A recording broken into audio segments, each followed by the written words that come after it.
Okay, hello, good afternoon, judges. Kimberly, can you hear me? Yes, Okay, I thank can you. hear you, Mbak.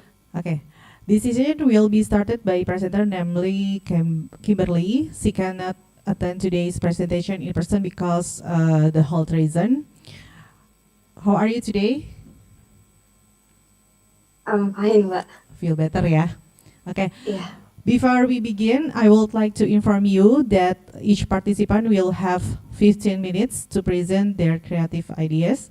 After presentation, the judges will ask you one by one, and the Q&A session will last for 45 minutes. And Professor Ari will still be assessing the presentation via live streaming because he unable to be here. You ready? Yes, I'm ready, Mbak. Okay, time is yours, Kimberly. Respected audience, in our daily life, we often buy plastic bottle drinks or canned drinks.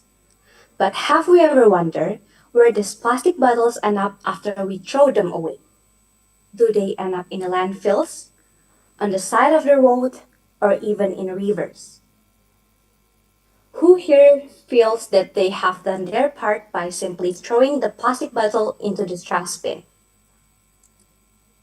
It turns out that many of us feel that our responsibility ends once we throw the plastic bottles into the trash.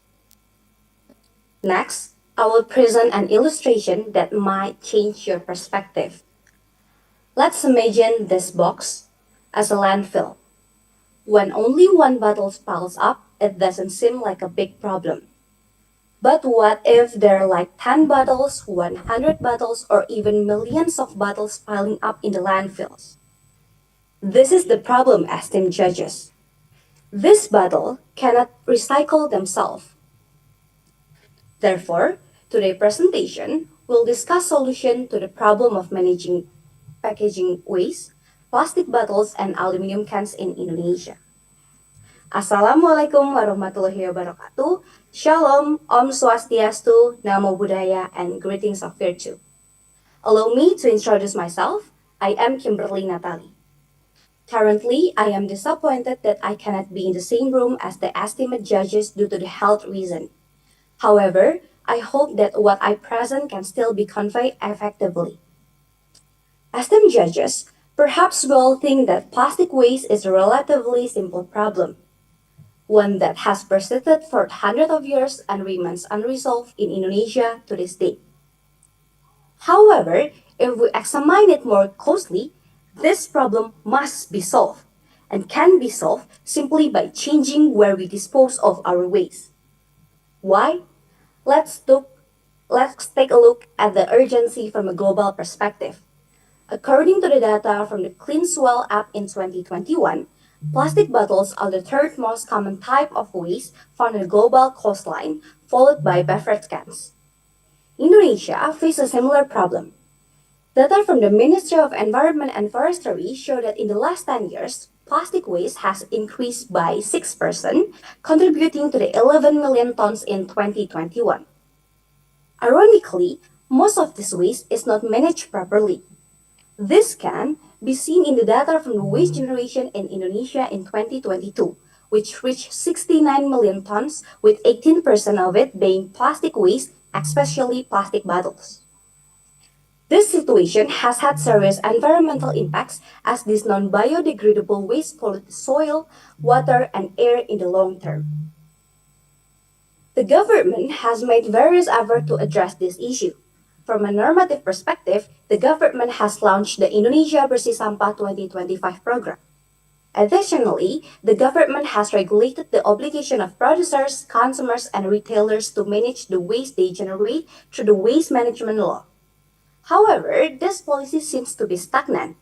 In other words, this policy is exists, but they have not yet had a significant impact on the existing problem.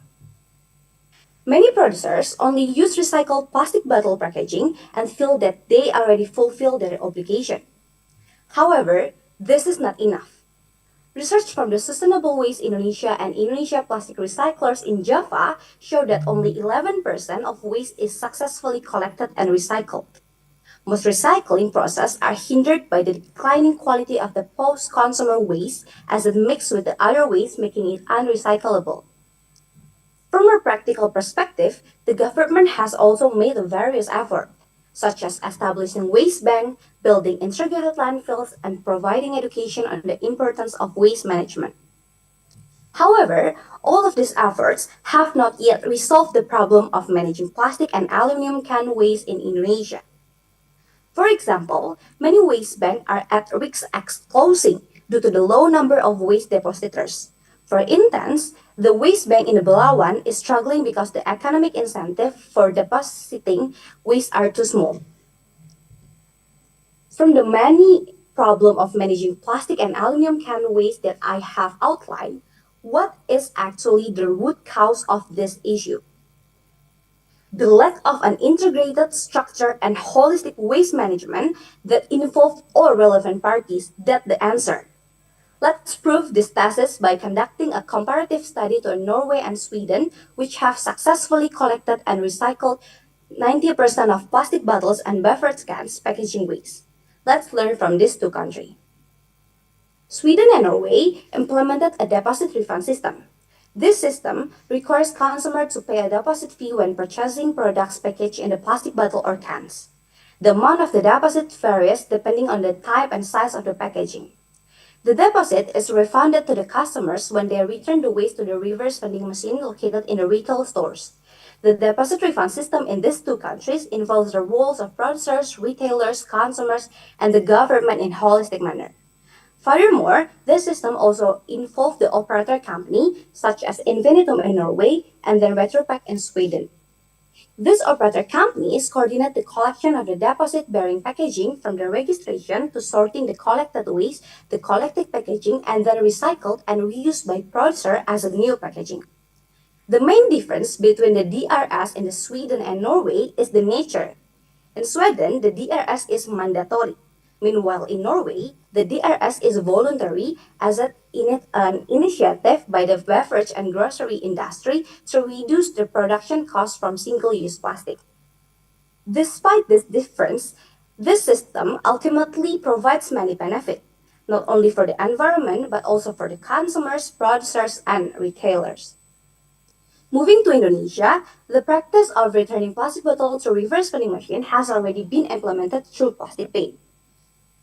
Meanwhile, in Indonesia, Plastic Pay is an incentive, not deposit like in Sweden and Norway.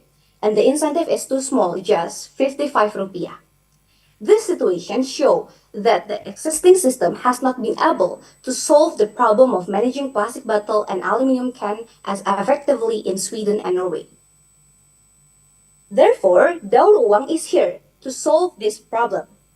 In this system, consumers are required to pay a deposit when purchasing beverage in packaging amounting to 1,500 rupiah for aluminum cans or plastic bottles less than or equal to 0.5 liters, and 2,500 rupiah for plastic bottles greater than 0.5 liters. Consumers can get their deposit back by returning the empty packaging to the Da-Uang reverse vending machine, which are spread across various retail stores, train station, and bus stop. And consumer also can get their deposit back by two methods. First is cash, and then second is electronic money who integrated to the Da-Uang application. And then, after the packaging waste is collected in the reverse vending machine, the operator company will sort and package it, then sell it to the recycling companies. The recycling companies will then process the waste into the new packaging that can be reused by producers. This system aligns with the closed-loop economy theory, which aim to ensure after it used and discarded, but can be reused into useful products that can be economic benefit. The way the system works is quite simple, but also requires coordination among various parties, which is why it is an integrated, structured, and holistic waste management system. First, the operation company sets standard for the plastic bottle and aluminum cans that can be registered in the Da-Uang system. The operator company also handle administrative activities. Second, producer registered in the Da-Uang system must include the deposit price when selling the products to the retailers. Third, after producer receive the deposit paid by the retailers, they must transfer the deposit to the operation company that manage the Da-Uang system. Fourth, when consumers purchase product registered in the Da-Uang system, they must pay a deposit fee according to the type and size of the packaging. Consumer can get their deposit back by returning the plastic bottles or the aluminum can to the reverse vending machine. And then fifth, the operator company will transfer the waste once a week from the Da-Uang reverse vending machine. The operator company will also pay the deposit to the relevant retailers through the coupon exchange. The deposit payment is based on the number of consumers who choose to receive the deposit through the coupons recorded in the reverse vending machine. Other than that, the retailer, train station, bus stop will also get incentive from the operation company for providing space to the reverse vending machine of their uang system. After the waste is transported, it will be packaged and sorted by type and color. Then the operation company will sell the waste to the recycling company and generating revenue. Finally, the recycling companies will recycle all the plastic bottles and aluminum cans into the new packaging. The recycled packaging will sell to the producer so the producer can use the packaging that have been recycled. Additionally, producers can also reduce their dependence on the new raw material of packaging, and producers also can obtain environmentally friendly recycled packaging with high standard at a lower cost compared to the new using new plastic bottles. Through this system, from collection to the transportation to the recycling is carried out in an integrated structure and also holistic manner. Furthermore, esteemed judges, to simplify and ensure the system runs smoothly, Daur Uang will also be available as an app with the three main features: location, savings, and points. And the location features, users can find reverse vending machine location, receive electronic deposit payments, and earn green coins for every 5 bottles or can returned, where 1 coin is worth 500 rupiah. So, other than just receive their deposit back, the consumer also receive incentive. Next, I understand that the reward system is a big idea, and this person might think it is impossible to implement. However, I will show you why daur uang is very possible to implement in Indonesia. First, daur uang will collaborate with various stakeholders. For operator and the recycling company, we will collaborate with Waste for Change, a waste management company that collects, sorts, and recycles waste using technology. And then second, Daur Uang will also collaborate with various beverage producers such as Coca-Cola, Aqua, as this company is the largest contributors to the plastic bottle and aluminum can waste. Additionally, companies that can be used recycled packaging for their products can also become partners, as through the Daur Uang system, they can obtain high-quality recycled packaging more quickly. And then to place reverse vending machine, we also collaborate with retailers, station, and then bus stops. Da-Uang will also partner with a fintech, namely Dana. Dana provide digital wallet service. Through this collaboration, consumer electronic deposit payment will be integrated into the Daur Uang app. We also collaborate with Plastic Pay to develop Daur Uang app. The government also plays an important role in enforcing access to law, providing sanction and rewards, and making this program mandatory after it has been successfully implemented for 10 years, like in Sweden. Finally, the community is the key to the success of this program. And then second, this is a very realistic in the timeline. Planning and formation will be take place in 2025. At the planning stage, I will pitch the idea to the stakeholders. And then at the formation stage, the proposal recipients will design the requirements of the producer, the project of the reverse vending machine location, and also the coordinate and all involved parties. And implementation will be held in the 2026 to 2028. At this stage, the Daur Uang system will be fully operational. As a pilot project, Daur Uang will be implemented in Jakarta as the area that produces the most plastic waste. Finally, the evaluation stage will be held in the 2029. This overall report and evaluation will determine whether the Daur Uang system will continue or not. And then lastly is funding. For funding, we are targeting impact investor and producers. Why impact investor? Because this is aligned with the characteristic of investing in projects that have environmental and social impacts. Producers will also greatly benefit with this system, making them potential investors. Funding from the impact investor and producer is crucial as an initial capital for Waste for Change, the operator company, to reverse vending machine and then to develop the Da-Uang application. However, over the time, the operational cost of the Da-Uang system can be covered to the money flow within the system, as seen in the Norway. Therefore, in the very long term, the Da-Uang system is very feasible to implement, as it not only provides environmental benefit but also has economic sustainability. So now I want to ask something. Now, if you had to pay a deposit when buying product in the plastic bottle or cans, would you still throw the bottle in the trash? Or would you choose to return it to the reverse vending machine to get your deposit back? Just like you, I would also choose to return the bottle to the reverse vending machine. Not only does it provide environmental benefits, but it also offers economic benefit.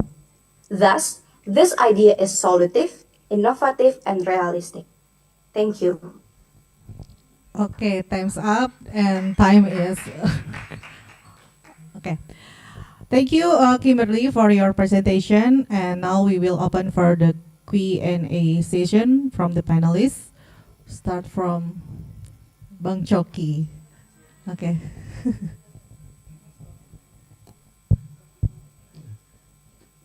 Okay, thank you, Kimberly, for your fascinating and interesting presentations.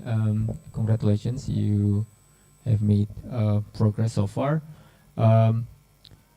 So my question, I will start my questions with the technical questions. First, okay, can someone else other than people who put a deposit can get the deposit back if they return the plastic waste? Yeah, thank you for the question. So, someone that not buy the plastic bottle or cans, it also can be return the plastic bottle or cans to the reverse vending machine so they can get their deposit back. Why? Because when we imagine that I buy the plastic bottles or cans and then I throw it away in the road, for example, and then someone take it, it feels like I already giving my right to have my deposit back. So when someone take it and then return it to reverse vending machine, they can also get the deposit. Okay. Yeah, my question relates that, as you know, some people might not have, or do not want to do extra effort to put their trash back, and just to get 1,500, they will just let the money go. And we could see the possibility of these types of people who do not want to return, and then the plastic and cans might end up in a trash can. So can the deposit be invested or used for other, economic activities, or to earn? Oh, can the government or can the company use the deposit, the unused deposit, for any financial purposes? Yeah. So in Sweden, for example, and in Norway, when the deposit is not returned to the consumers, it used for their business system. For example, the in Norway, the financial of this system, deposit refund system, is covered through the money flow.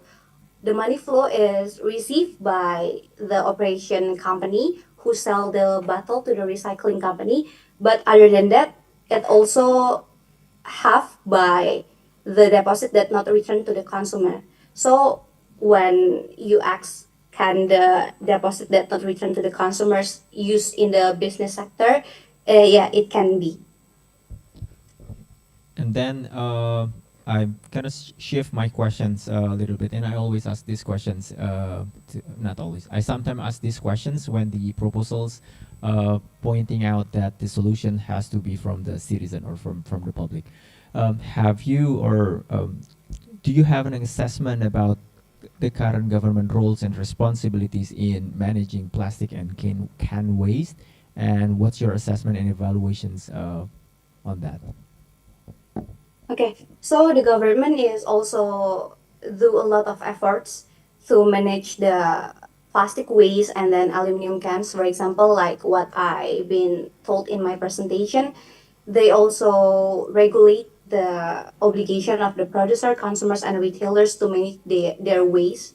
And also the government make the waste banks and then integrated landfills and then also make the education for the people to know how to manage their waste, but those effort is not enough. So what I've been thinking is we need to make this system so this system will increase the management of plastic bottles and then aluminum can management. Um, yeah, this is just an input. In some countries or probably cities in Indonesia, the how do you call it? Dinas Kebersihan, the waste management unit in the city or in the province, they usually collect and gather the trash. And I had an experience where uh, it's it's not in Indonesia. I had an experience where I did not separate the trash, and then the trash man, the garbage man did not collect or take my garbage. That's sort of disincentives that the government through their waste management unit can enforce in order to enforce us public to separate the plastic and also can. Um, so my last questions.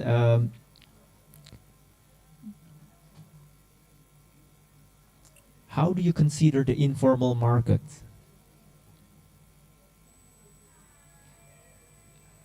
Do you get it? If I may illustrate, you know that trash picker sometimes separate our garbage for their own benefits, and then Oh, they yeah. collect all the plastic and cans through. I'm not calling the waste management company, but it's through the collectors, where they get money. This is kind of the informal market that already exists, and it helps us as a public, as a household, to separate our plastic and can. So how do you consider this informal market, and how does your solutions, your ideas, will add the will be beneficial for them who are conducting business in the informal market? Okay, thank you for the question. So, in my perspective, the informal market can also use the reverse vending machine to collect recyclables while continuing to get together other non-recyclable waste. So, like I said before, when consumers who buy the drink that use plastic bottle or cans choose to not returning back to the reverse vending machine, it will be like in the road or whatever. So the informal market can be collecting and then returning to the reverse vending machine. Other than that, the producer that can be registered in the Da-Uang system is like the producer who use the material of the bottles that can be recycled. For me, the informal market can also keep collecting, but collecting the bottles that not registered in the Da-Uang system. For example, like the bottle that cannot be recycled. Thank you for your answers. I think that's all from me. Thank you once again. Thank you, Bang. Okay, thank you Bang Choki. Next, Mbak Theo. Terima kasih. Hi Kimberly. Hello, Mbak. Yeah, I think I will continue from Choki's questions. But I will start. Why in the first place that you interested in this idea? What makes you choose this Yeah. topic as? Thank you for the question. So why I interested? Because when I searching for the idea I found that many of many of producers already use the material of plastic that can be recycled. But when I do research, I found out that not many of the producers recycle their plastic bottle. Meanwhile, this material can be recycled. And then I found out that there is because the material is broke because it's mixed with other waste. And then when I do comparative study, I found that a lot of countries in Uni Europa has implemented deposit refund system, and like when they implementing the system, it's like So, so you don't have any previous engagement with these topics before this competition. when I was in OSIS at my high school, I also have like a social project that use plastic bottles. Like we gathering the plastic bottles and then we give it to the waste banks. Okay. And you mentioned that you do your research in the European countries, and finally you choose Norway and Sweden as the comparative country for Indonesia. Now, my question is, what makes you believe that this system will work in Indonesia? Okay, thank you. Um, Although Norway and Sweden are developed countries with different cultures from Indonesia, I believe that the deposit refund system can still be implemented in Indonesia because there is a strong coercive or incentive force that ensures the system function effectively. I think when we talk about Indonesia, Indonesia people, we have to give like a strong coercive or incentive force that make them want to aware more about plastic bottles, about aluminum can waste management. So initially, people will be compelled to pay the deposit, which will in turn encourage them to return the bottles. Okay. Well, I like the idea of incentive to people so they want to recycle their bottles, but I still not believe with the idea of deposit money because like for me it will be much easier for me to choose not to buy the drink, not to buy the drink from the bottle and the aluminum, right? Because I'm not sure myself that I will be able to go to the machine and to receive my deposit money back. So, and if if if there's a lot of people like me, so it will be not benefiting the company. So why should the company choose this way? Okay, thank you for the question. So, in my perspective, um, the consumers will keep buying the same product that need to pay the deposit because we have the incentive. So not only deposit but also incentive. Incentive is like 500 rupiah when we returning 5 bottles or aluminum cans. So I think it will give a positive impact to the consumers to buy the product that have a deposit. But other than that, the producers will also reduce their costs, especially when the packaging. When we talk about the packaging, the new raw material, I think the price is more higher than the recycle bottles. Other than that, the producers can also have the high quality recycled bottles from this system. Okay. This is my last question. How about with the investment that the probably the company or the government should pay in the beginning for the machine itself? Okay, so for the funding, we need, like I said before, we need like funding that we need funding from the manufacturer and then the impact investor, and then this funding is very important for the beginning because we need to prepare the reverse vending machine and then the Da-Uang application development. But other than that, when the system like going in the 10 years or maybe 20 years, this system can be covered the financial by itself, by the money flow, by the cash flow itself, like in Norway. Okay, thank you for your presentation and also your answer. That interesting and clear. Thank you, Mbak. Good afternoon, Kimberly. Kimberly, thank you so much for your amazing presentation. Uh, this is incredible considering that we ourselves in this faculty and even in our public places as universities, schools, or do you have any idea relating to this? Okay, so the reverse vending machine itself, it will at first stage, it will be located in the retailers such as Alfamart, Indomaret, Carrefour, and then bus stop, and then train station.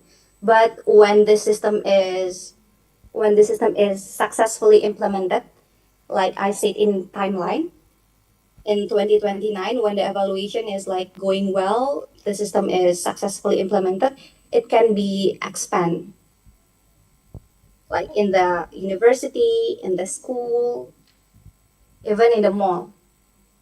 So you're saying that the at the very first stage, the vending machine will be located in public market. Is that correct? Yeah. Okay. Uh, now I have a curiosity. You are proposing to higher the price of the plastic bottle. How would you collaborate to uh, to the market, and would it be the same price if we buy the plastic bottle from the formal market to the informal market? And how would you ensure that they have the same idea of this deposit? Okay, thank you for the question.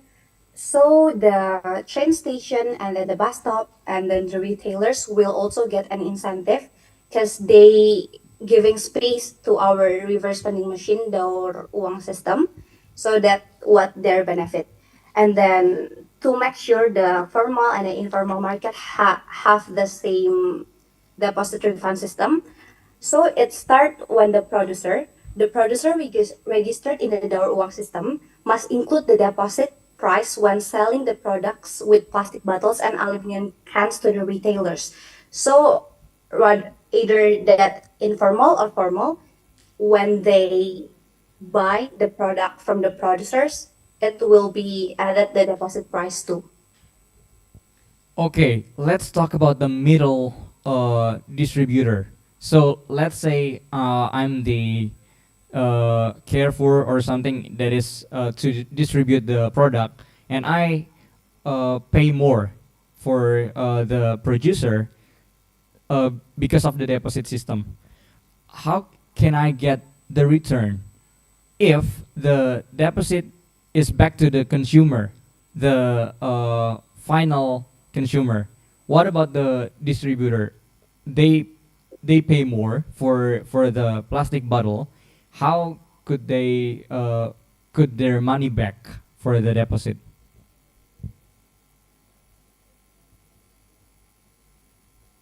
Sorry, Kelly, I couldn't hear your voice. Is that any technical problem? I think. Sorry, Kimberly, we cannot hear you. Now, Yeah, okay. okay, sorry. Okay, so like I explained in my presentation, the operator company will transport the waste once a week from the reverse vending machine. And then while doing that, the operator company will also pay the deposit to the relevant retailers through the coupon exchange. So in the system, like I said before, the producers need to added the deposit fee when they sell the product to the retailers.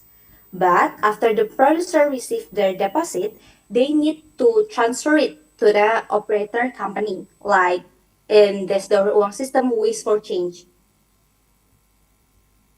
After that, when the system is operating and then the consumer is returned the plastic bottle and aluminum cans, the operator company will also pay the deposit to the relevant retailers. Like they will count it, how many consumers that choose to get their deposit by cash.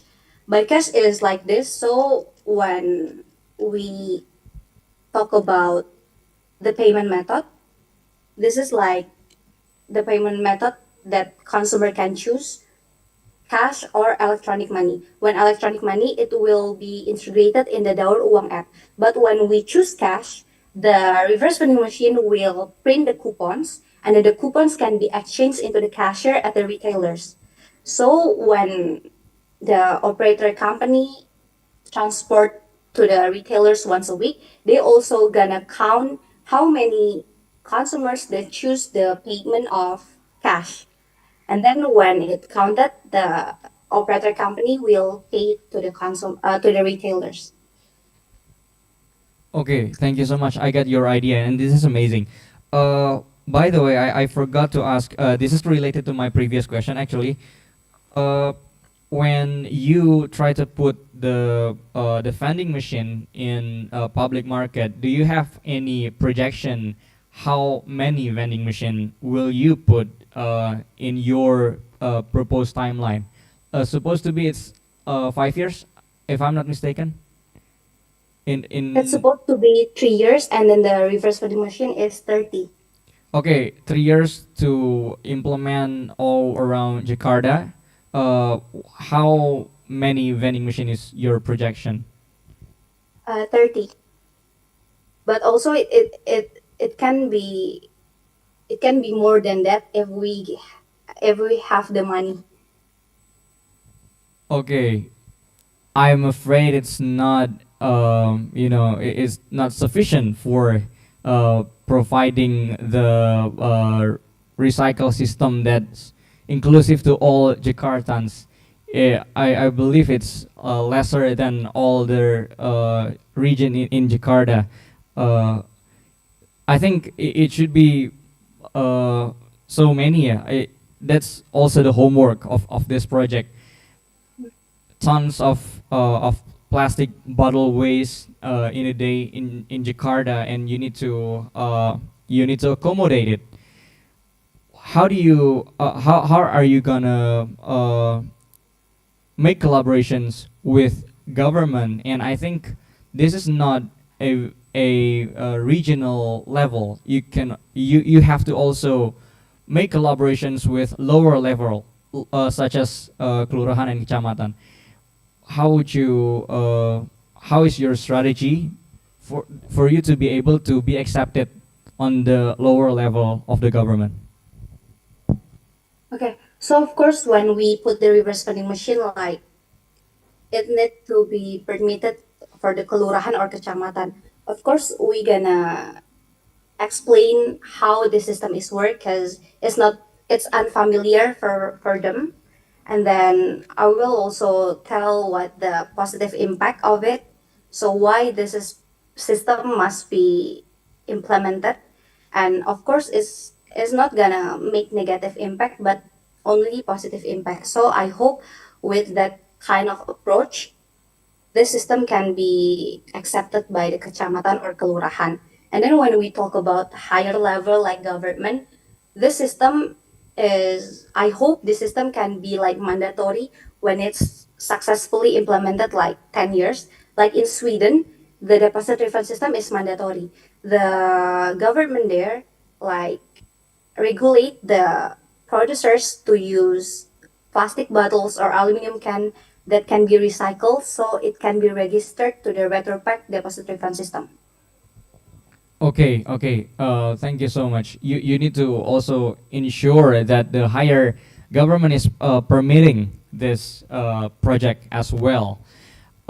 Next, about the what's next of the recycle. Supposed to be I'm the consumer, and I have bought several plastic bottles, and I have put it in your vending machine.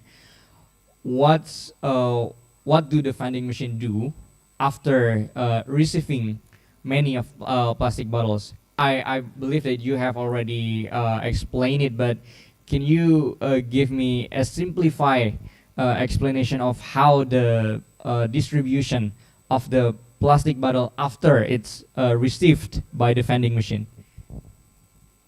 Okay, so after the plastic bottle is received by the vending machine, the operator company will transport it, and then it will be packed and sorted by the type and color. Then the operator company will sell the waste to the recycling companies. And then in this occasion, there will be generating revenue. Now, finally, the recycling companies will recycle all the plastic bottles and then aluminum cans into new packaging. The recycled packaging can be sold to the producers that registered in the Da-Uang system, or even the producer is that not registered in the Da-Uang system. This way, producer can obtain environmentally friendly recycled packaging with high standard at a lower cost compared to the using new plastic bottle or cans. So yeah, after the reverse vending machine receives the plastic bottle, it will be recycled. But before it recycled, it will be sorted by the color and the type, so it will be get easier for the recycling company. Are you sure that the status quo of the plastic bottle that is distributed in Indonesia right now can be used twice? Supposed to be, it's the recycling system works, and are you sure that it can be used for the second? Yeah, it can be because, for example, Coca-Cola. Coca-Cola use like the material, namely PET. So PET can be used like twice or even third or more than once. And the PET material bottles will be recycled and then used again. Yeah, so it can. It implementing in the Coca-Cola, for example. Okay, thank you. I'm just gonna get you one brainstorm. A lot of producers, a lot of company that produce plastic bottle, supposed to be in our world today in Indonesia. There are competitions between Aqua, Le Mineral, Fit, and so on. If one producer don't want to comply with this idea, and because you start this program only in Jakarta, while you don't have the umbrella law that is binding around Indonesia, if one producer don't want to comply with this deposit method, what do you think? Okay, so what I think is for the consumer side, when the producer is registered in the Da-Uang system, it will be have a positive impact to the producer side. Why? Because the system giving incentive. When they return the plastic bottles and aluminum cans, they will receive an incentive. The incentive can be used to buy more product. So when we see in the like competition side of the like Le Mineral, Fit or Aqua, I think the producer who joined this system will also have a positive impact like that. And other than that, it also helped the producer to obligate their the responsibility to waste their to manage their waste. Like in the waste management law, for example, it it can be shown that producers, consumers, and retailers need to be responsible to manage their waste. So through the system, it also helped them to obligate their responsibility and also to gather consumers with the incentive itself. Do you think that there is any law should involve to regulate this deposit method? Okay, so from my perspective in the status quo, there's a lot of regulation that already regulate the obligation of the producers to manage their waste.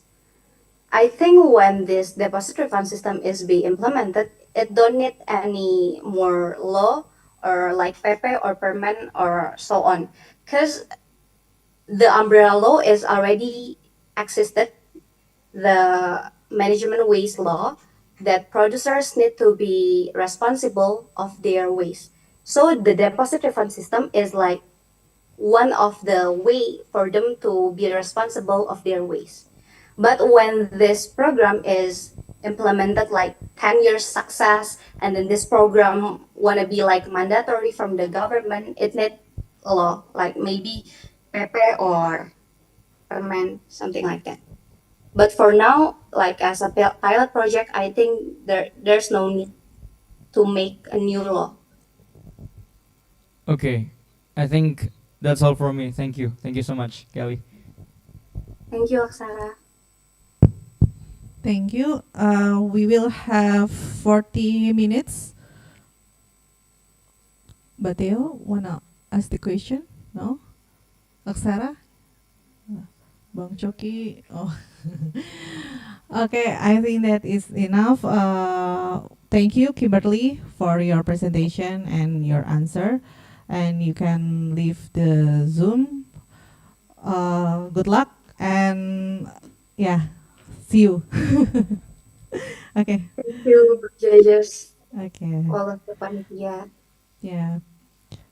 Okay. Next we have Stephanie. Okay.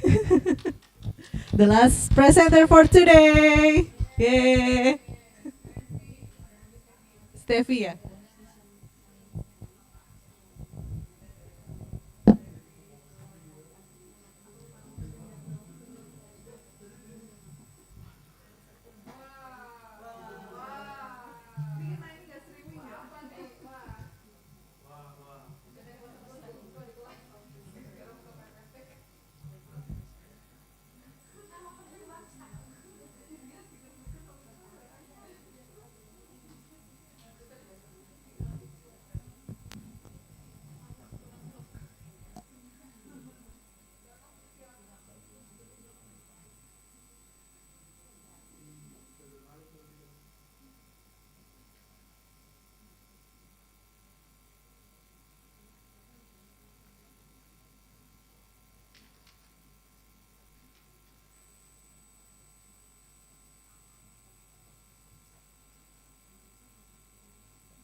Tes tes.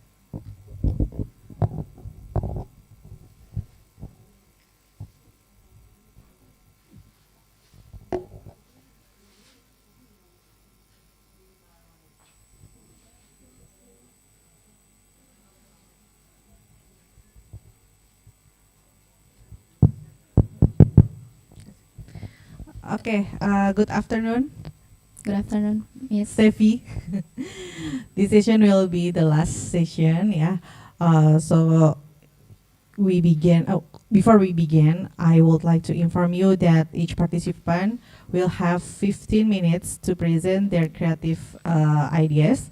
After presentation, the judges will ask you one by one, and the Q&A session will last for 45 minutes. And Professor Ari still will be assessing the presentation via live streaming because he cannot unable to be here. And Bang Choki will come later. So, you ready? Ready, Mbak? Wanna pray before first? Okay, okay. Time is yours. I will start my presentation in 1, 2, and 3. Last week, I went to Margo City. After a long and hectic week, I wanted to treat myself to a nice dinner, so I went to a steak restaurant, bought myself a steak with the smallest portion. It was 150 grams at that time. It didn't take me an hour to finish my meal before finally went back home. Moving forward to today, is there any of you who come here using private vehicles? May raise their hands. Congrats! You who are raising your hands have done better at protecting the environments more than I did. We often hear that transportation is one of the prime sectors in environmental pollutions. But let's take a closer look. My 150 grams of steak, produces around 10 kilograms of emission, while your car produces the same emissions up to 50 kilometers traveled. I'm assuming right now, neither of us have traveled 50 kilometers just to be here, so I can conclude that my steak last week was more harmful to the environment than your commute. This is all only about 150 grams of steak. Now let's imagine if a family, let's say, buying a kilogram of beef every single day, then actually their daily meat consumption produces as much CO2 as driving your car all the way from Jakarta to Semarang. Something that looks so normal turns out to have a very fundamental impacts on the environment. And we've only talked about one single family. Assalamualaikum warahmatullahi wabarakatuh. Shalom, Om Swastiastu, Namo Buddhaya. Warm greetings to everyone. Good afternoon to Bang Choki, Mbak Theodora, Aksara as our esteemed judges. Good afternoon as well to Mbak Safitri, Mbak Nana, Mbak Iput, Mbak Ani as our organizing committee. And good afternoon as well to Mbak Feby, Bang Acil, and Bang Alif as our honored guests for today's session. I'm Stephanie Gloria, a finalist of the Most Outstanding Students of Faculty of Law, Universitas Indonesia 2025. If I may be frank, there are two reasons why I'm pretty nervous today. The first one, because I'm the last presenter, following up the incredible lineup of fellow finalists who have set such high standards towards their presentation. And second of all, because I'll be discussing about food waste, a rather tricky topic considering that we are currently in the middle of Ramadan fasting. With that in mind, I would like to take a moment to wish you all a blessed Ramadan for you who are celebrating, and as well kindly ask for your understanding as some of my visuals I will present may include some depictions of food. Without further ado, hereby I am honored to present to you my proposal, Go Waste, a solution to tackle food waste for reducing greenhouse gas emission and enhancing food accessibility in Indonesia, a project I've developed under the continuous guidance of Ibu Dr. Feby Mutiara. Globally, food sectors accounts for more than 1/3 of global emissions with 19.1 billion tons of CO2 each year. Among all stages of food production, the highest emission occurs at the consumption level. Unfortunately, at this very level, a significant portion of meal is wasted. The United Nations estimates that around 1.3 billion tons of food are being discarded every single year, resulting in a staggering economic loss about $1 trillion. In the household sector alone, at least 1 billion meals are wasted every single day. Here I repeat, every single day. The contrast becomes even more concerning when we consider that around 700 lives around the world are still suffering from hunger. According to the United Nations 2021 Food Waste Index, Indonesia ranks as the second highest producer in food waste around the world. To put this into perspective, let us see the comparison we have on the slide. Among Jakarta's food waste, only in Jakarta, Monas and Gama Tower, which is the tallest building in Indonesia. It is estimated that the height of Jakarta's food waste is almost 14 times the height of Monas. If we take it personally, individually, I, you, and every single person in this room are estimated to have discarded around 300 kilograms of food waste every single year. To which, if this is properly managed, it could actually meet to the nutritional needs of 125 millions of people and saving up to 550 trillion rupiah. This comes as an irony, knowing that on the other side, we also know that Indonesia still ranks 77th out of 121 in Global Hunger Index. Now, while there are already some regulations relating the waste management from the government, sadly, there is no regulations at all that address directly about the food waste section.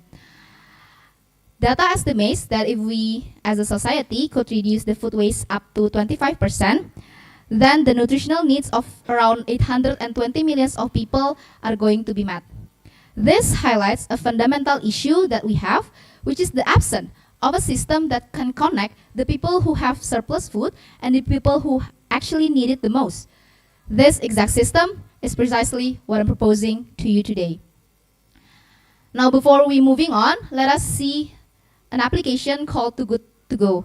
Too Good To Go is an application that enables consumers to see the food waste list that is available nearby restaurants and nearby stores. And if they are interested, they could pay the selected items with much lower prices, purchase it through the applications, and directly take it from the restaurant selected. Over the past 9 years, approximately 400 million of food waste are being saved by the Too Good To Go application, and this application is already used by almost 100 million of users around 17 countries in Europe. Now imagine if a similar system, or even yet a comprehensive one, established in Indonesia. I present to you Go Waste. It is important to emphasize that Go Waste is not an application, rather it is a system. But in order to optimize this system during our Industrial Revolution 4.0, the system will indeed digitally integrated. However, I do also realize that there are tons of applications that have already piled our devices up. Therefore, making a new one is neither intriguing nor efficient anymore. With this very reason, GoWaste is designed to be in collaboration with transportation's application in Indonesia, such as Gojek, Grab, Maxim, and etc. The system of GoWaste will be incorporated as an additional features in the existing platforms, such as, for example, GoRide, GoCar, GoFood, and GoWaste. Now, GoWaste will operate in a rather simple mechanic, like we can see in the PPT and as well in my page 12 of writings. Here we see that there are number 1, number 2A, number 2B, number 2C, and number 3. In number 1, all providers, whether it is from household sectors or commercial sectors such as restaurants who have surplus food, could contact us as a GoWaste feature, and then categorized into 3 categories. If the food is still edible, then we will directly send it to the food waste stations, which will be then divided into 2 types of food. In 2A, we have a ready-to-meal food that we will be given freely to the homeless people. And on the 2B, we have a raw ingredients such as food or vegetables that will be sold a significantly lower price to middle and low-income family who have access towards the facility to process it thoroughly. Now, if the food, however, is no longer safe for consumption, then we will directly send it to the maggot farm, where it will be converted into a nutritious feeds. Here we also see the number 3. Number 3 are bystanders. Who are bystanders? Bystanders are us. For example, after this session, I go back to my place, and during my walk, I see many of people who are in need of the food. Then I, who have more access towards the internet, could contact the GoWaste application requesting assistance for food waste in my location. GoWaste offers 2 major breakthroughs that set it apart from similar systems existing right now. The first one, about the target itself. We're not only targeting the middle to low income classes, but also homeless people who have nearly no financial power at all. And on the second note, instead of using a permanent stall food, we will be utilizing the food truck to ensure the adaptability of a system. This goes actually in line with our premises that people who need the most food are still sporadically located in Indonesia's street. Now, food waste is indeed a complex issue. However, go waste is not. Hereby, I will present to you why go waste will become reality through its 4 key factors. The first one is collaboration. I will highlight 2 key stakeholders, which are the Yayasan Food Bank of Indonesia, as well as the transportation's application in Indonesia, such as Grab, Gojek, Maxim, and etc.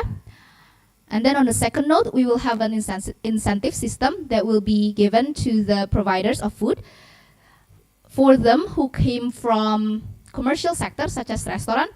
Go Waste, through its application, will give ratings and recommendations through the restaurants. For example, if we go hand in hand with Gojek company, then in GoFood features, there will be a special category for restaurants collaborating actively with the Go Waste system.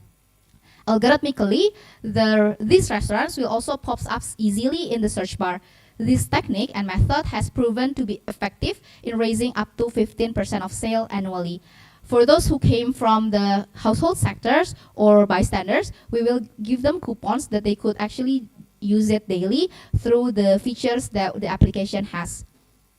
On the third note, we have a realistic roadmap. In 2025 to 2026, the Go Waste will be pitching the idea to the key sectors, key stakeholders, and then in 2026, it is targeted that Go Waste is already developing features with the company that runs the applications. In 2026, in 2027 to 2028, the feature of Go Waste will already be launched in 2 cities of Indonesia, which are Surabaya and Depok. Why are Surabaya and Depok? Because those 2 cities, according to United Nations 2024 Food Waste Index, are categorized as the 2 highest cities that produces food waste in Indonesia. Then we will have an annual review that if the result comes out as a promising one, we will set these features all around the cities in Indonesia. And the last one is about funding. Here in the funding, the Go Waste system will basically go under Yayasan Food Bank of Indonesia that is integrated with the applications of transportations. Therefore, the funding will primarily come from both sides of the sectors. Last week, I got numerous of constructive inputs from the judges from the previous session of Indonesia. Therefore, I would like to enhance my research to be able tackling this, raising questions and preparing myself more in this English session. Now, yesterday, I had a chance to directly meet with Mbak Wida Septarina, who is the founder of Food Bank of Indonesia. Through our discussions, there are so many insights that I gained, which also inspires me to do a bit of a revision in my writing if I had a chance to proceed to the university level. A revision that I would like and I would love to share to the panelists in the Q&A sessions if the panelists are interested to know more in details. However, what I'm trying to say here, that to close this session, I would like to quote Mbak Wida Septarina's powerful message that she gave to me directly yesterday, which goes, "Ingat, ada hak orang lain di dalam makanan yang Anda buang." After we wrap up this session, we will go back to our places, break our fast, prepare for our dinners, some rest, and then prepare for another days to come with the similar routines. I genuinely hope that from now on, in every meals that we order and in every spoonful that we take, neither social rights nor environmental rights of others are being wasted through our food. Thank you.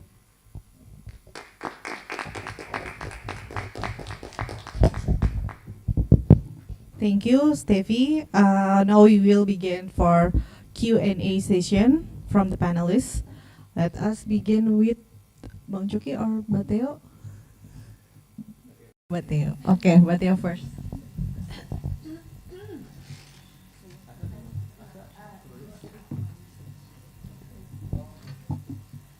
Stephanie. Bless you, Mbak. Thank you. Congratulations for to articulate your idea clearly and confidently. This idea is really interesting, and it's like really ideally. I mean, like it has the food waste management, charity, and also benefiting to not to just the people who need it, but also to the company. But you mentioned that this already implemented in several countries. Can you tell me, because like when I'm seeing your presentation, I thought this is too perfect. So in your research, did you find like challenge from the other countries when they implement this this plan? Thank you, Mbak Theodora, for the questions. I will answer by showing the previous slides from Too Good To Go applications. Probably I will first say that this kind of food waste system is usually pioneered by NGO and not the governments as a country itself. Therefore, one of the biggest application that we have is Too Good To Go, who already runs in 17 European countries. However, what's the difference between this application and Go Waste is that in Too Good To Go, they only sell the selected items in a much lower prices. Therefore, the targets are only middle income family or even lower income family, or simply us who wants to buy something cheaper. However, in our Go Waste system, we also target the homeless people who have nearly no financial at all. So we already have the 2A section, which is the ready-to-meal food that will be freely given to them without necessarily buy anything or purchasing anything. That's the difference between what is already implemented in other parts of the world. As for the challenges, probably I would like also to add that in Indonesia, there is also a Yayasan Food Bank of Indonesia, which already integrated all the system of the food waste itself, where they can send the food towards several sectors such as PAUD and also other community services. However, the problem with Yayasan Food Bank of Indonesia, until right now, there is no integrated digitally system. Therefore, we as bystanders or we as civil cannot also contribute freely to the communities. That's why in this idea that I proposes, I will add the digitally system and also add the targets to the homeless people who have nearly no financial at all.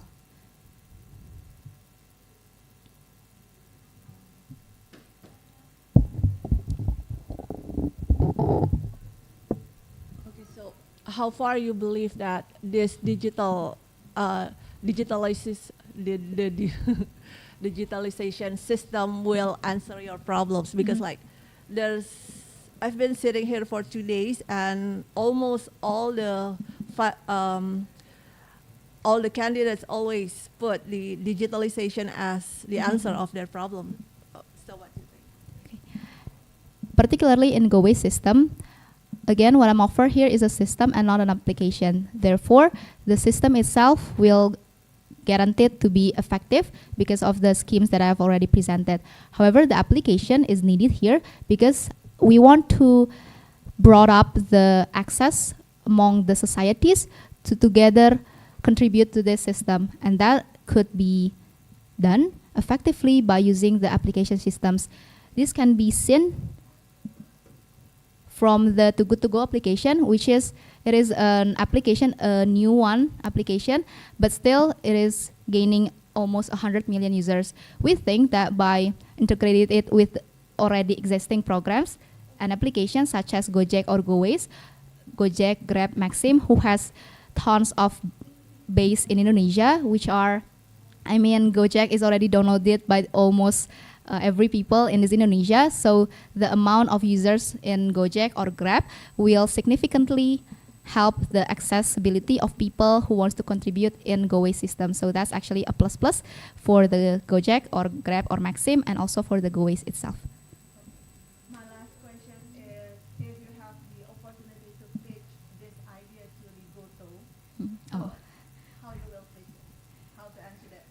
provide this idea. Okay, so do I need to do a simulation or? Oh, okay.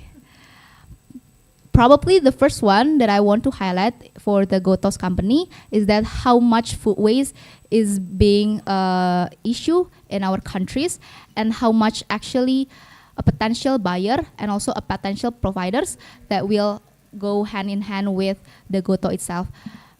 Yesterday, I asked to Yayasan Food Bank of Indonesia what did they give to the mitras that provide the food, and they clearly said only about narratives and reputations, because we also know that how important reputations are among these restaurants and hotels. So they're actually interested only by giving the reputations and probably doing it for CSR.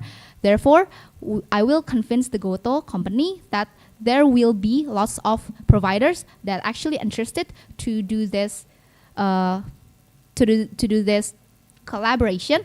Therefore, in terms of the providers, there will be no issues at all. And then on the second note, we will actually highlight the points that if Goto comes to us and agrees to have a collaboration with us, then the advantage of Goto is that they will also be part of raising the awareness of the food waste, which also can they utilize for publicity or any other economic advantages. As well, there are certain points that more of users will also come to Gojek and Goto, or even this GoWay system, if they are incorporated in their system, it will actually be a differentiation between Goto and other transportations, such as in this case, Grab and Maxim. Thank you, Mbak.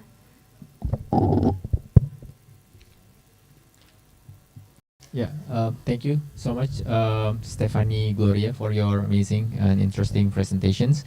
So yeah, I'm one of the 100 million users of Too Good To Go, because I'm low and middle income family when I was studying in Seattle. So yeah, this app is really useful, and it's really valuable for us, not only for accessing and enjoying good food with much lower price, but also contributing to reduce the food waste as well. Yeah, I think that's a good initiative when you can implement or expand this Too Good To Go here in Indonesia. So my question is not regarding to Too Good To Go, but I want to explore a little bit more about your assessment with the current system, with current conditions, until you come up with the idea in creating the GoWay systems. You probably already wrote in your Bahasa Indonesia paper, but I haven't seen here in the English summary, so I would love to hear more about it. So first of all, what cause or factors contributing to the food waste? You presented a lot about the amount of food waste occurred in Indonesia, but could you enlighten me or elaborate more what cause and or what factors contributing to such amount of food waste in Indonesia? Thank you, Bang Choki, for the question. To answer those questions, I think that the first one is we have to agree that there are still economic ketimpangan within the society of Indonesia. So there are piles of people who can actually buy lots of food easily, and on the other hand, there are lots of people who can even access a daily food sufficiently. However, I do think that this is not necessarily an economic ketimpangan problems, but rather a systemic way that we see the food that we're taking. So I do think that for us who are able to gain the food, are taking the food for granted. Therefore, it is just so easy for us to just waste any food. Even I, before researching this writing, also sometimes waste our food, and that's become clearly my lessons as well. So it's more of a systemic implementation of our own self. Okay, thank you for your answers. And next questions, I asked these questions for other participants as well. And what is your current assessment what is your current evaluations with the current system run by the government, by the foundations, or by the civil society in managing the food waste or in reducing food waste, and what's lack from the current system that you have assessed? Okay.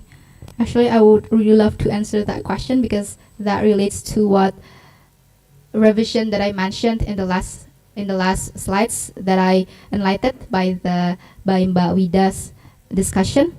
So sadly, at first I thought that Yayasan Food Bank of Indonesia is truly a pioneer, however, only in NGO section. However, I just knew that Yayasan Food Bank of Indonesia established way before National Food Agency. So National Food Agency only established 3 years ago, while Yayasan Food Bank of Indonesia has established for more than almost 10 years. Here we highlight the absence of actually government to directly address this food waste issue, not only waste management, but food waste management. In fact, until right now, I talked to Mbak Wida, and one of her biggest concern is that we have no regulations at all regarding the food waste system. So the NGOs are actually thriving their good faith without any protections from the regulations. In fact, there has been an idea to promote an RUU called RUU Bank Makanan untuk Kesejahteraan Sosial. However, from Mbak Wida's perspective, this RUU once promoted to DPR but is rejected into the prolegnas because it is considered not urgent and doesn't show any urgency among other RUU. Therefore, currently in the government, we have no regulations based at all that addressing this food waste management. This actually enlightens me to do some revisions in my writing. If I have the chance to proceed to the university level, competing with other faculty, I would love to discuss the RUU with the lecturers here and probably bring some draft as our law faculty good at towards the university level of the ideas competition. That is from the government, which is, I can say, government hasn't done much. So is particularly government doesn't do anything towards this food waste system. So all the struggles are tried to be managed by the NGO system. However, in this NGO system, such as Food Bank of Indonesia, again, I want to emphasize that they only work in non-digital system. Therefore, they need lots of volunteers and lots of sumber daya manusia for making this system sustainable. That is why I want to help them by integrated digitally, by coordinating with the transportational applications such as GoWaste, so that not only the volunteers, not only their people from the Yayasan Food Bank of Indonesia or any other NGOs, but us who doesn't even have connection with these NGOs can also contribute to the food waste system. Therefore, this issue could be tackled more efficiently. Thank you. It's great to hear that there's been initiative in place in promoting and pushing the bill through the parliament. Do you also consider other level of governments that could be strategic partners for supporting your cause in preventing food waste? We don't actually need the act. I mean, we don't actually need to be able to have the regulations up to undang-undang. It's actually if we have pergub or lower, it is also helpful. But unfortunately, even at that stake, there is no regulations at all. Probably, if I may to see what the other country has done, there are actually several acts that have been made by the countries. For example, in Jakarta, here we can see that, not in Jakarta, in USA, they already have an act called Good Samaritan Food Donation Act, which is protected the providers from the liability. Therefore, if we have good faith in delivering our food waste, then any other risk comes from the food waste afterwards will not be on our side anymore. Or, for example, simply in France, the Garrett Law, and also in Japan, the Food Loss Reduction Promotion Acts, that actually prohibits supermarket to produce food waste. And literally, push them to donate this food to charities or food bank. So that is the laws that we don't have in Indonesia, and I would really love to help it by promoting the RUU in the university level. Yeah, yeah. I think you mentioned governor regulations or mayor regulations. I think that could be an option because it could be appealing as well for the local government officials, right? Because by you mentioned about to deliver food to them, to the homeless people Homeless or people facing housing difficulties. How are you gonna deliver it? Are you gonna deliver it to them directly, person by person, or do you have a certain kind of system or mechanism to deliver to them effectively? Okay, to answer that question, I would like to show again this slide. So about the distribution itself, for the context, we're talking about the edible food. So the food will directly be sent to food waste stations. What is food waste station? Food waste station is a station considered of numerous of food waste that is directly placed in strategic areas such as probably Monument Nasional or even religious place where many of people will know them, and they who needs the foods can directly come to us. So they're coming to us. However, on the point 3, we have the bystander system as well. So the food truck will also can directly go to the those who are in need. So who's gonna set up the station? Are you gonna set up the station, or are you gonna rely or depend on other NGOs or local government officials?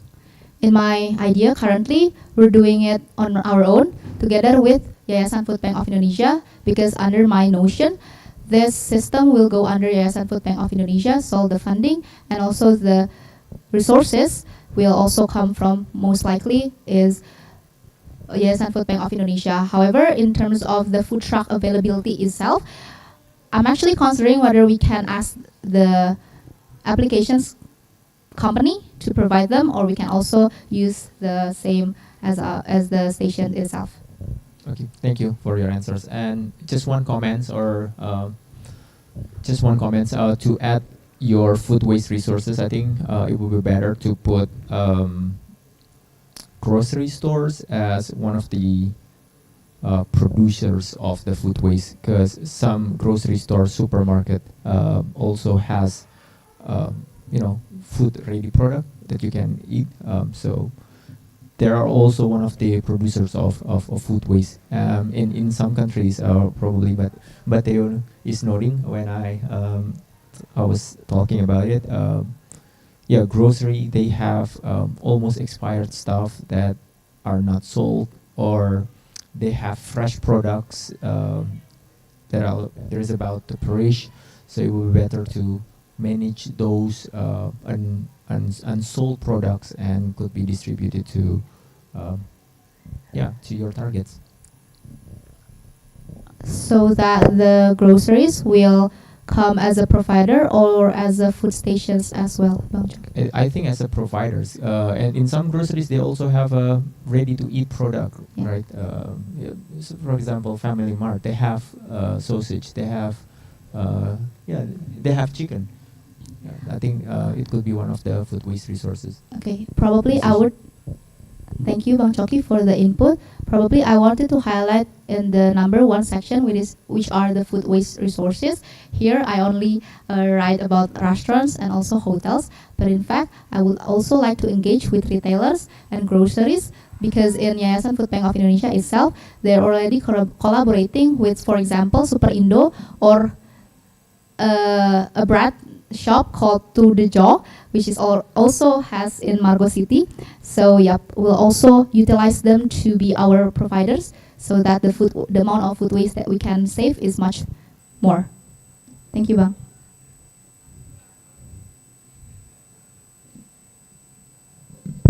Okay, good afternoon. Thank you so much, Stephanie, for your amazing presentation. Interesting. And some of my questions, I think, now has been stolen by Bang Choki. My first question is about making sure that the wasted food is worth or the hygiene is the hygiene is enough to distribute it to people, because we are talking about food waste that will be distributed not just for animal but also people. And most of the time, people who have already done with their food don't think of anything else rather than just to put their food waste in the trash bin. Now, how would you ensure that the distributed waste food is hygiene for people to reconsume it? Okay, thank you, Aksara, for the question. Answering about the hygiene of the food itself. First of all, we will also see the first thing that we will do is looking at the expired date, whether it is already expired or not. And then we obviously take only the non-expired food for then distributed to the food waste system. However, regarding especially the ready-to-eat meals, about the hygiene of the food itself, at first I thought that one of the parameters that we can see whether a food is still edible or not is by the rate of its oxidation. Nowadays, we are already having an oxidation food test called food oxidation test, but I'm still researching whether we already have rapid food oxidation test. However, after I had a discussion with Mbak Winda yesterday about Yayasan Food Waste of Indonesia system, they apparently do not use that scientific kind of test because two factors. The one is about the price itself, and then the second of all about the time consuming factors. Now, turns out there are in food waste of Indonesia itself, in Food Bank of Indonesia, they use a simple called sensory test, which is seeing the food by visuals, by taste, and by smell. So it is done all by the volunteers. However, although it might see as a mere system, this sensory test is being trained by the voluntary professionally. So there are some kind of professional workshops to ensure that the volunteers know what they're doing in their sensory test. And I also asked them whether there are some cases relating about the hygiene after the sensory test, and unfortunately they say not many cases have been made since the sensory test. Therefore, I can conclude that the sensory test is efficient, and I would like to take that also in my system currently. Yeah, it should be structured, the sensory test, considering that we couldn't just give food waste to people, even if it's for a lower level of economics, but we need to ensure that what they eat is also hygiene and a good quality of the food as well.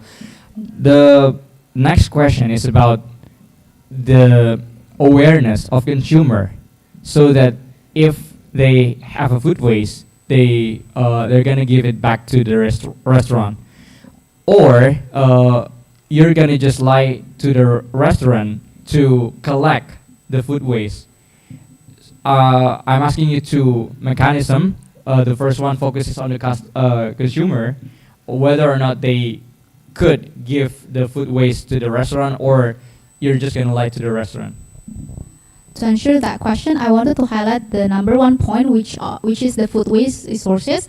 Here we're dividing the sectors into two. The first one is commercial sectors such as retailers, restaurants, and etc. And the second one is the household sectors. Therefore, answering your question, consumers like us in the household sector level doesn't need to give back the food to the restaurants because it will take time, and I don't actually think that we're willing enough to do so. Therefore, they could actually directly ask the go waste through the application. That is why this application is a significant mechanism that I would like to highlight, because it will enhance the accessibility of the contribution towards the society to the household sectors. Therefore, for example, if I have a food waste currently, I just need to open my application and then call the go waste system, and then the goes of the food truck of the goes will come to pick it house to house, door to door. Okay, thank you so much. You also want to ensure that this program is sustainable and for people to be able to use it in a very large scale. Now I'm asking you about the funding, especially the incentive for the mitra or the employee. I don't know how you'd like to call it. People who distributed it.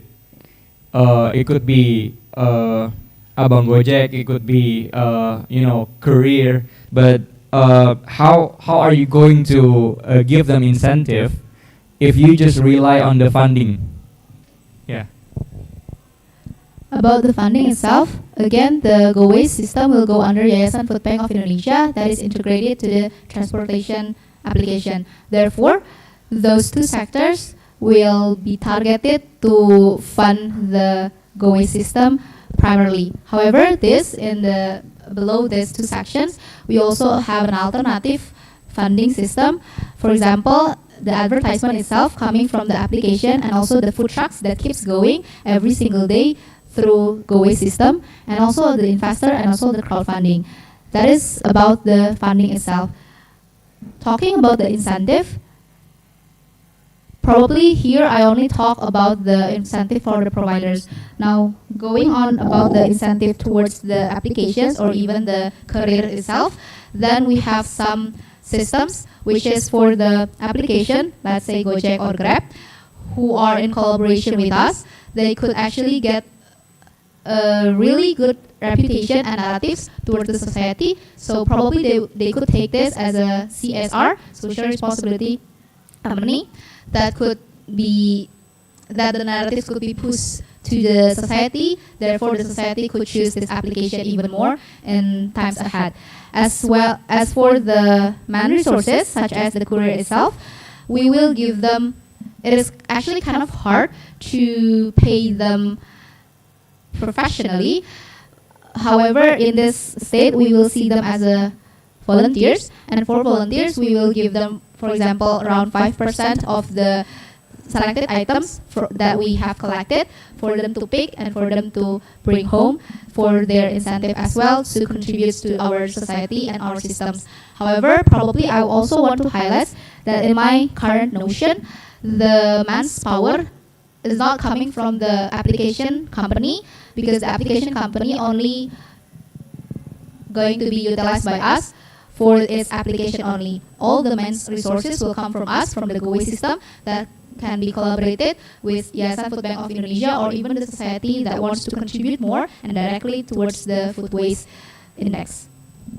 Yeah, I think if I may input some of my ideas, it has to involve also the buyer of the food waste, even if it's for a very low price, but it could be the exchange of money towards the platform. It's not just you do it for social responsibility or to community service. This is not a community service, right? This is you want to make platform that is exchangeable. You get food. You also help the environment to be better at the food waste management. At the end of the day, this platform requires a lot of resources as well. For example, if you have a strong will to check the food by censoring it, you have to put a person there to check the food. And let's get into this. Let's say the food gets into the station, and it lasts for 2 days, and no one grabbed the food. At the end of the day, that wasted food also be the waste, right? If it lasts for more than 2 days. For example, it's rice over there. It's not gonna last for a long time. How you're gonna manage the rest of the food that is not taken by anyone? Okay, to answer that question, if there are food who last longer than 2 days in the stations, I would have two comments on that. The first one is that won't be the case. Why? Because in this system, I will ensure you that every single food, for example, there are some food that I gained today, that I collected today, then those food will have to be distributed today. This comes as a premise. This are in line with the premise that there are tons of those who are still in need of food around Jakarta's and Indonesia's street. Around Indonesia street. This is exactly why we don't actually highlight the use of food stall that is quite permanent, rather adaptive food truck that can go a long way to the street. So in this case, for example, the food in the stations isn't, not all the food from the stations are distributed, then the food truck will go all the way the streets in that city to finally ensure that the food is distributed properly and completely. However, so the case actually about the food that lasts longer than 2 days or even 1 day won't be happen in our notions. However, even if that is happen, we're also going to go to the 2C sections, which is the maggot farm, because we will categorize it as a non-edible food that is not safe anymore for the consumption. Therefore, we will directly bring them to the maggot farm. Now, this is interesting to know that maggot is a species who has the capability to turn the proteins in the food waste to their own health. So, a research from Cambridge University says that maggot who eats food waste will turns out to be a healthy maggot that could be economically utilized into any other issues. For example, it could be used as a livestock feed. It could be used as a basic ingredients for cosmetic. So by the end of the day, this food waste will also be utilized properly and completely.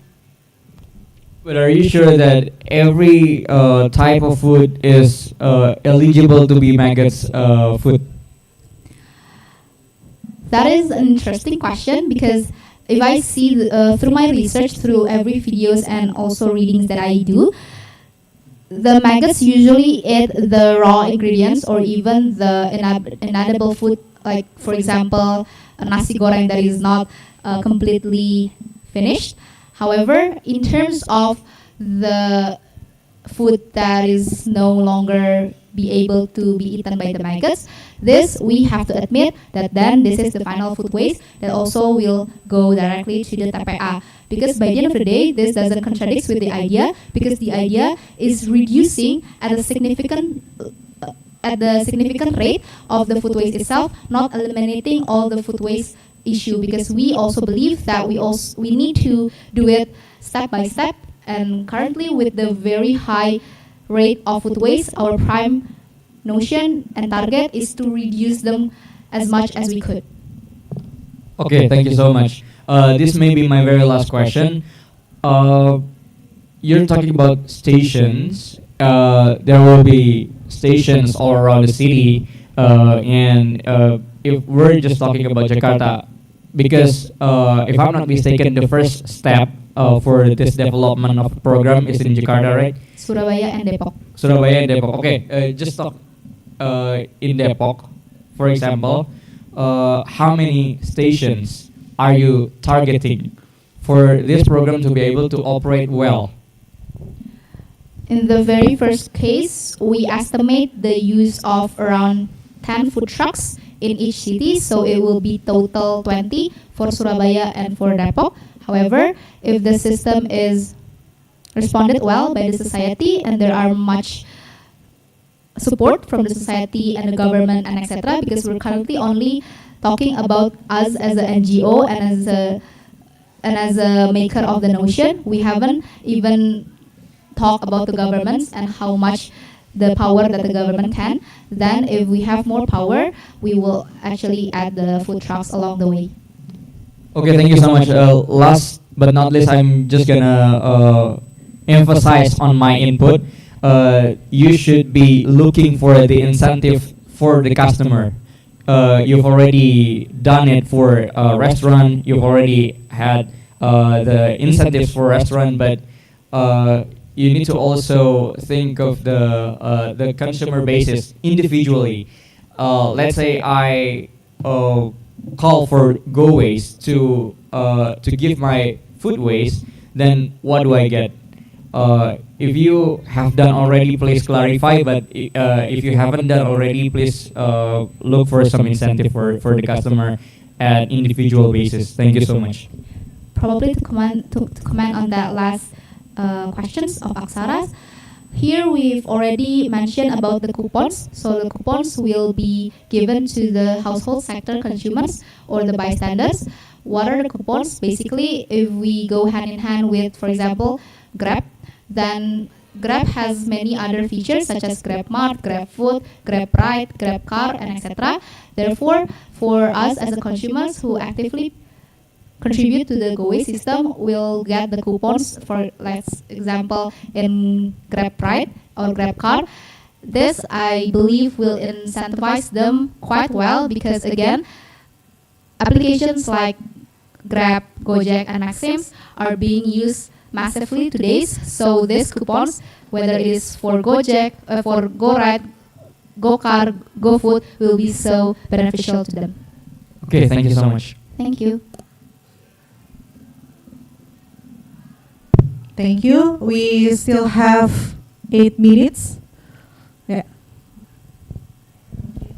Steph, can you please go back to your diagram with the car? Yeah. I wonder why you put the household as one of the food waste resources. I mean, like, I can understand if you put restaurant and hotel because they have a lot of food waste and they also have their own standard, but it will be different with the households.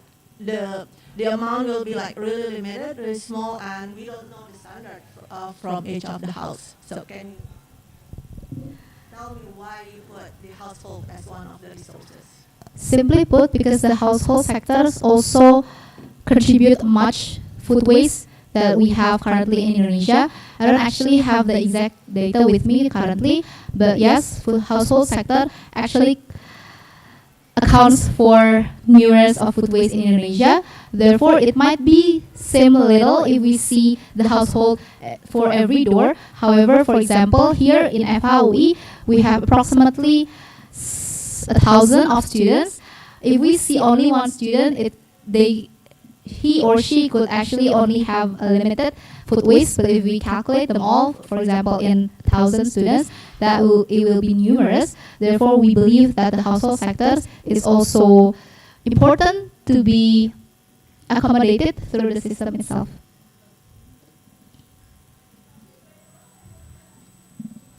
Okay, but how about with do you have the criteria for the food waste itself and also for the technical things like to taking the food from each of the houses?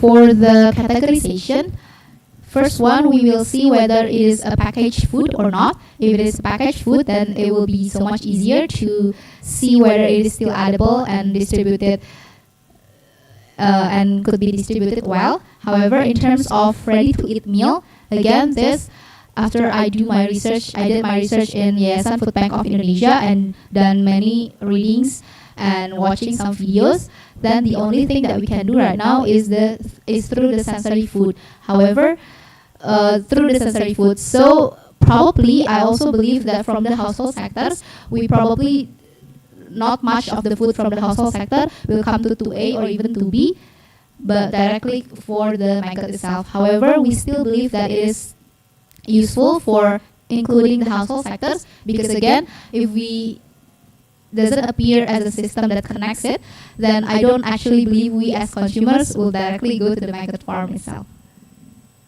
Thank you, Mbak.